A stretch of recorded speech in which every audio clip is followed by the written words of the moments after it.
Meaning చెప్పిందా అమ్మ? చెప్పలేదు నాకు.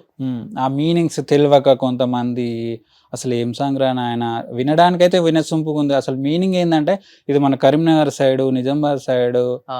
మా జగిత్యాల ఈ సైడ్ ఏందంటే అటు సైడ్ ఉన్న స్టైల్ కొంచెం వేరే ఉంటది. కొంతమందికి ఆ లాంగ్వేజ్ గాని, కొంచెం ప్రాంతాన్ని బట్టి ఆ లాంగ్వేజ్ అనేది కొంతమందికి అర్థం కాదు. అవును. తెలంగాణలో ఏందంటే కొంచెం ఎనకట దొరలు అది చెప్పారు. చెప్పిందా? అది చెప్పిర్రు. దాన్ని బంగారం అంతా హ్మ్. బాయిల్లో దాచిపెడతారు. బావిలలో దాచిపెడితే బల్లి పలికితే శుభం అంటారు కదా! అవును. తవ్వుకుంటా పోతా అంటే ఆ బల్లి పలికిన పలుకులకు అదృష్టవశాత్తు ఏందంటే ఆ బంగారు శిలలనేటివి బయటపడ్డాయి. ఓకే. అవి బయటపడడం ద్వారా ఏమైందంటే ఈ అమ్మాయి ఆ బంగారాన్ని మా అన్న 7,000 జోడుంగురాలు అని చెప్పేసి ఎర్రాన్ని మా అన్న చేతికి 7,000 జోడుంగురాలు ఇవన్నీ మా అన్నకు ఇవి నేను గుండ్లు గున్నాలు ఆ సెంప సేర్లు ఇంపుగా శృంగారించుకొని ఇవన్నీ నేను చేసుకొని ఇవన్నీ రెడీ అయ్యి నీ దగ్గరికి వస్తున్నా నువ్వు నన్ను పట్టించుకుంటలేవేందిరా అని చెప్పేసి ఓహ్! అమ్మాయి పాడుతుంది అబ్బాయి కోసం.